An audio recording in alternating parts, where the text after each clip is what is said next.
sini masalah bai'ud daini, yaitu jual beli piutang.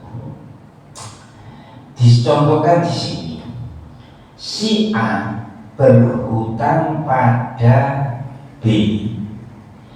Perjanjian hutang piutang tersebut dikuatkan dalam akte perjanjian hutang piutang.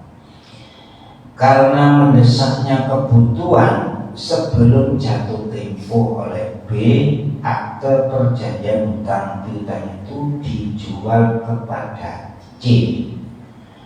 Berdasarkan akte perjanjian hutang piutang itu, C menagih kepada si A. Soal, bagaimana hukum jual beli hutang piutang utawa cara Arab itu bai'ud daini? Misalnya si A berhutang kepada B, perjanjian hutang piutang dikuatkan dalam akte perjanjian hutang piutang di depan notaris, misalnya ngono. Karena terdesak kebutuhan, sebelum jatuh tempo, akte perjanjian hutang piutang tersebut dijual kepada si C. Berdasarkan akte perjanjian tersebut, si C menagih kepada si A. J. Jawab, jual beli hutang piutang atau bai'ud daini seperti tersebut di atas hukumnya boleh, dengan catatan jika nilainya sama, dan jika nilainya berkurang maka hukumnya tidak boleh. Sampai di dalam masih bingung. Jadi ono wong utang piutang 100 juta, A hutang pada B 100 juta, dan dikuatkan di akte notaris perjanjian. Karena terjadi kebutuhan yang mendesak, misalnya nyekolah no anak, mondok no anak, atau kate ngerabekno. Sebelum jatuh tempo oleh B, duit 100 juta itu saat perjanjian hutang piutang dijual kepada C.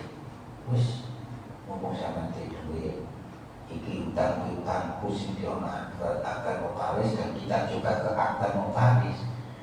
Aku tinggalan. Jadi mulai misalnya sampeyan bingung kan iso bukan aku. Wis sampeyan bingung poleseno, ya poleseno. Misalnya ngono. Iya Mas. Menurut, jadi misalnya duit 100 juta. Akhirnya si C menagih berdasarkan akte perjanjian hutang piutang. Akhirnya C akhirnya nagih ini oleh, dengan catatan duit pakai 100 juta kumang. Jadi gak kurang atau gak lebih. Tetap.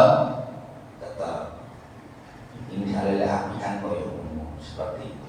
Jadi kepingin membantu saudaranya, tetap itu adalah boleh.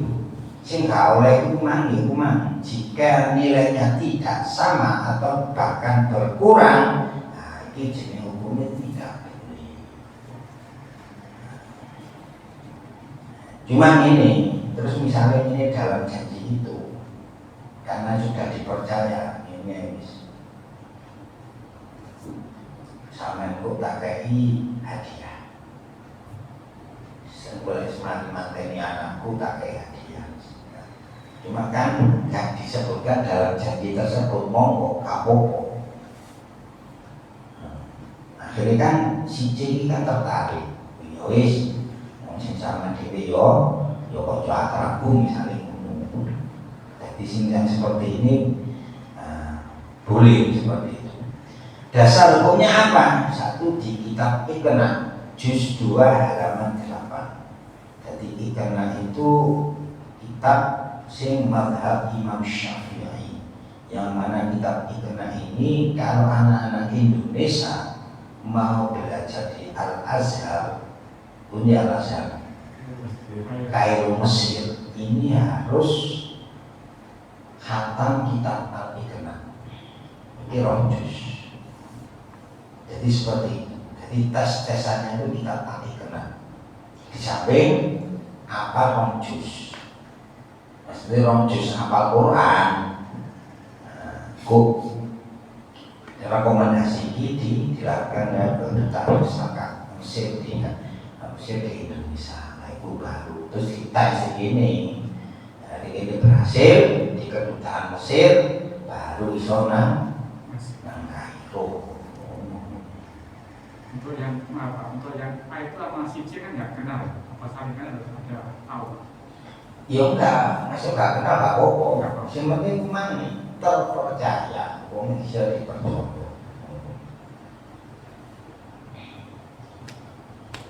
Masalah saya ini ya memang si mulayani janji akhir. Malam budet. Budet aja. Saya dari malah itu putus sih. Itu akhirnya di kitabnya karena juz 2 halaman 8. Apa isinya? 1. Wa yasihulan sah opo baik ini adol opo iku utang bi ghairi dainin kelawan sakliyane utang li ghairi man kedue sakliyane wong wa ya utang li ghairi man iku alaihi tetep ing atas man. Contone sapa kahan ba'a kok ento dodol sapa bakrun bakal li amrin marang amat mi'atan ing 100 lagu marang amal ala zaidin ing atase zaid bi mi'atin lan 100 kabai koyo dodole wong niman saking wong wa bae iku are musman kama katan roja kang wus munggulaken hu ing ma firro sapa Imam Nawawi Imam firro di dalam kitab Ar-Rawdah wa in jiha lamun den unggulaken apa pendapat Imam An-Nawawi fil minhaji indal kitab minhaj al-butrana ing kaore akad adol jual beli utang. Nah, di kitab yang lainnya kitab An-Nawawi ini tidak membolehkan, cuma di kitab Ar-Rawdah ini Imam An-Nawawi itu membolehkan dengan catatan pokoknya gak berhubungan.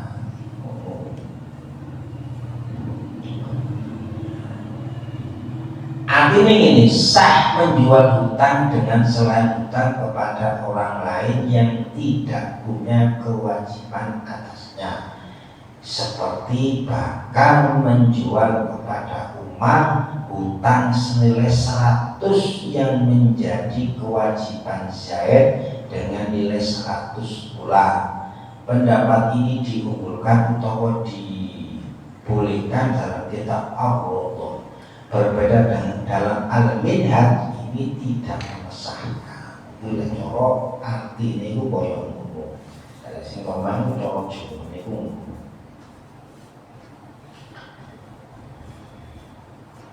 Jadi kalau ketika kami melihat kocok-kocok ustaz tak delok kita ini bahasa kabeh. Ya ngene sampeyan iso maca, ya iso. Itulah ada wong Jawa. Iso sampeyan yo iso.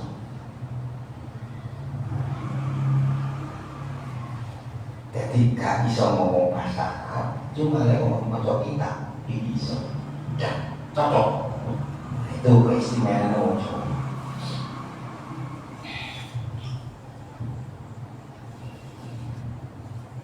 Jadi kita pengen salam mari mulai ngaji semua begini rumah wajah si ulang sah koyo si kami supaya ngomong. Selanjutnya masalah selanjutnya adalah masalah 410 yaitu baiul inah atau jual beli barang yang berasal dari berhutang kepada pemberi hutang. Ini podo iki umat. Si A berhutang sesuatu barang kepada B, misalnya sepeda motor seharga Rp 100.000 ini, sepeda motor kamu 100.000, ya pokoknya 10 juta kira lah. Setelah menerima barang itu, A menjual barang tersebut kepada B seharga apa itu 75 juta, 7,5 juta.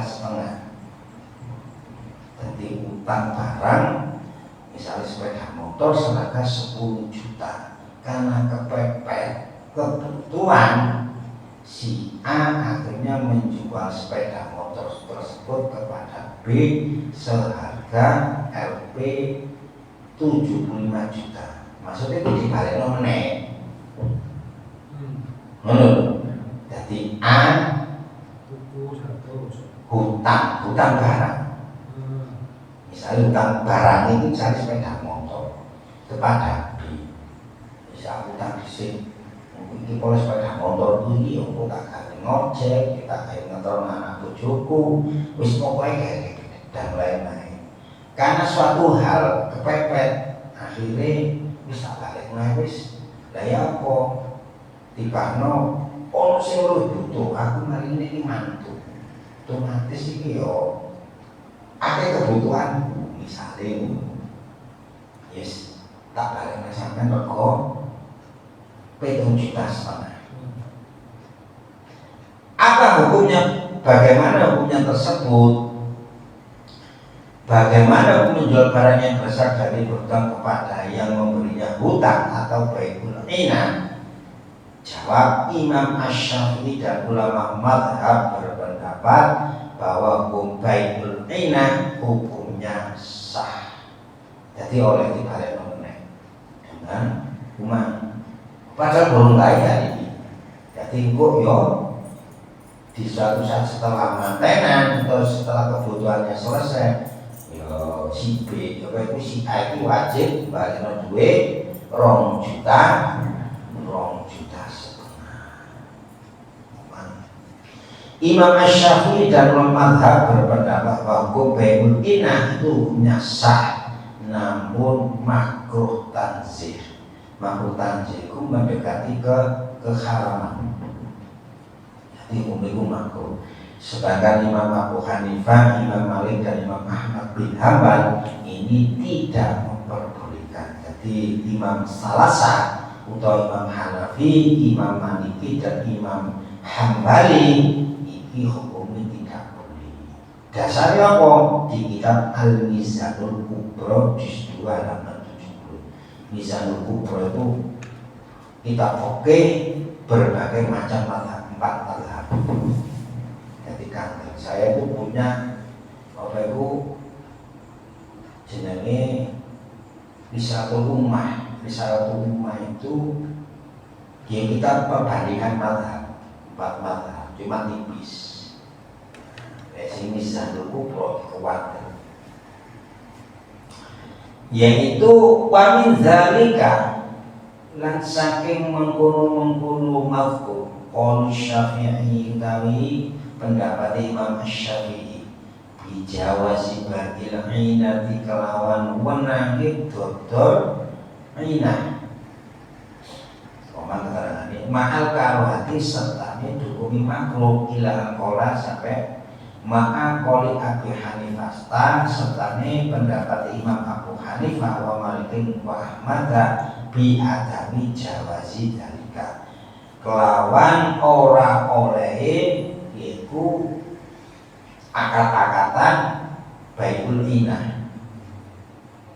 Imam Syafi'i berpendapat sah baikul inah. Apa ngomong baikul inah? Jual beli barang yang berasal dari berhutang kepada pemerintah. Ya ngomong ini sepeda motor.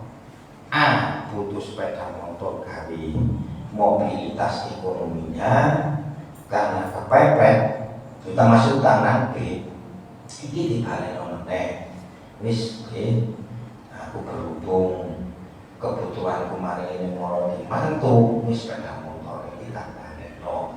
Cuma regane tak duno yo. Kok sampeyan tadi 2,5 juta. Yo, ya ini menurut pendapat Imam Syafi'i ini oleh. Terus kita ikut yang mana? Imam Syafi'i.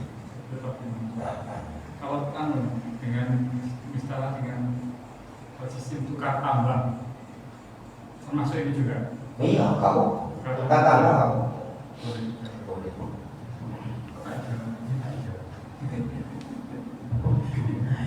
Itu Bapak Ibu pendapat-pendapat lah kaya ngene iki. Nah, dalile dindi. Nah, iki ana Al-Qur'an.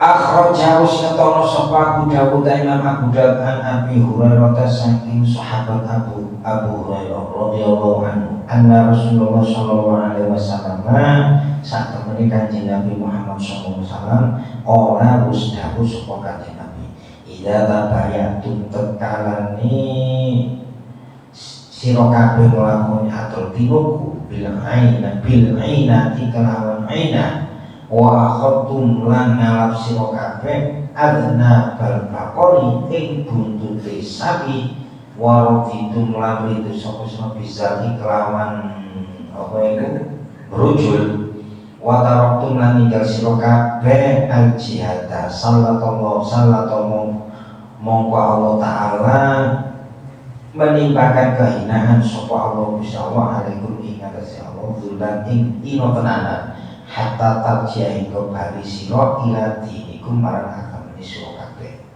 Iki dalile. Jika kalian melakukan jual beli secara inah, ya memang keterangan ini. Contohnya di sini mengambil ekor sapi rela dengan pertanian dan meninggalkan jihad, maka Allah Subhanahu wa ta'ala akan menimbang keinginan terhadap kalian sampai kalian kembali ke agama kalian. Ini pendapatnya Imam Salasan seperti ini. Karena pendapat Imam Syafi'i tidak seperti itu. Kenapa? Kok agak berbeda? Foto-foto ahli hadis, kok cuma pendapatnya kok lain? Karena satu, Imam Syafi'i itu orang yang selalu perjalanan. Jadi Imam Syafi'i nang Madinah, kan Imam Syafi'i kan asli wong Palestina. Iki nang Mekah, mari nang Mekah nang Madinah. Terus mari ngono keliling sampai nang Yaman. Bahkan di Yaman ini menjadi hakim. Dan dia tidak mau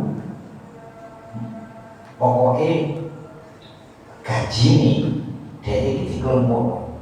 Pokoknya gak dipanai gaji ini. Kenapa? Karena Imam Syafi'i itu khawatir ketika aku memutuskan sesuatu, ya lepas yang salah ini pasti gas menerima. Jadi pas kan terima. Padahal ini mis aku nih dasar hukum Quran hadis dan pendapatku. Ya pas kan terima ya aku artinya ini sih jangan. Akhirnya bagaimana Imam Syafi'i? Jadi gajinya ini ditahan. Wis keamanan aku, keamanan gaji maksudnya. Sampai satu hakim MK Allah tangan itu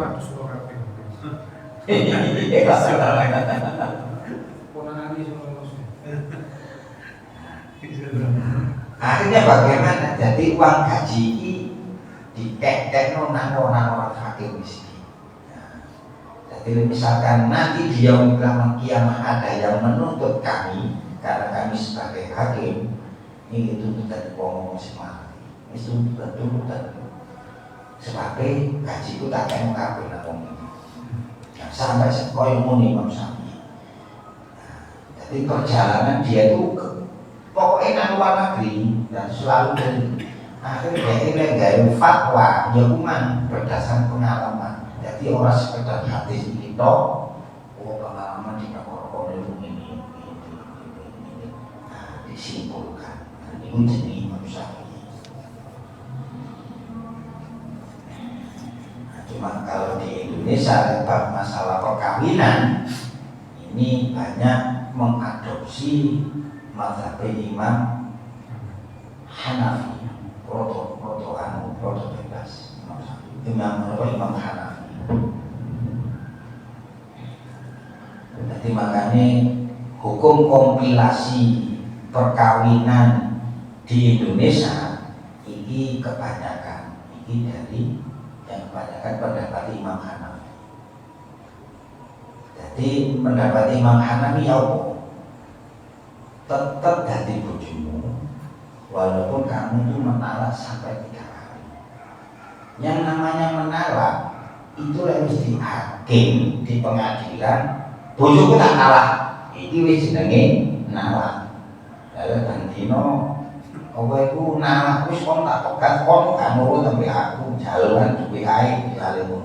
Tetap hukum pengadilan Indonesia belum jatuh talak.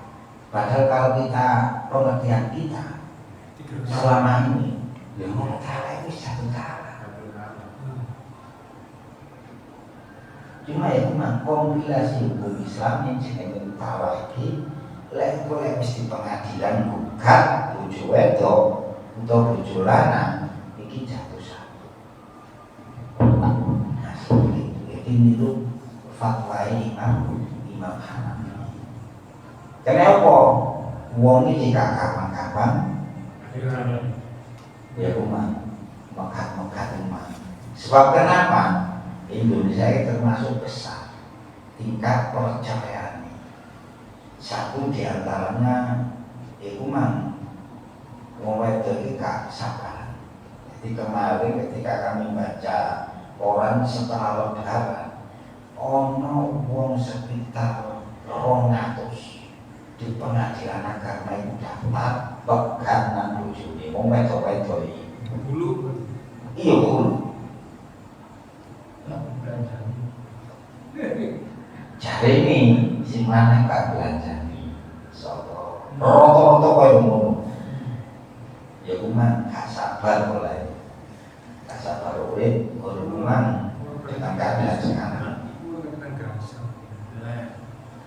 Nah ini bahaya nih. Jadi makanya kak muda sekarang itu pengadilan memutuskan mau jatuh talak kak muda sekarang. Kenapa ya kuman? Wedok seperti itu. Dan atau juga ya kuman lewis dadi TKW sukses bojone iki kapan dipakai itu kebanyakan. Jadi kantor-kantor Kabupaten Malang, Trenggalek, Kediri, Tulungagung, itu wae wong wedok mas dialukan.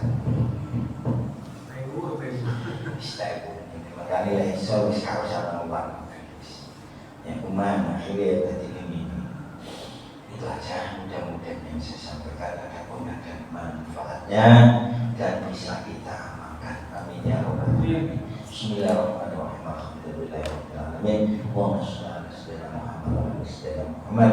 Allahumma alhimna ilman na'rifu bihi wa minuka wa na'rifu bihi nawaka warzuqna barakatan amin wa subhanahu wa ta'ala Qur'in wa akrimna min nuril ilmi wal fahmi wa khurujna min dhulumatil wahmi waftah lana wa barakatika ya arhamar rahimin rabbana atina fid dunya hasanah wa fil akhirati hasanah wa qina adzaban nar. Sallallahu alaihi wasallam Muhammadin nabiyil ummi wa alihi wa sahbihi walhamdulillahi rabbil alamin. Wa subhanallahumma wa bihamdika asyhadu an la ilaha illa anta astaghfiruka wa atubu ilaik. Wassalamualaikum warahmatullahi wabarakatuh.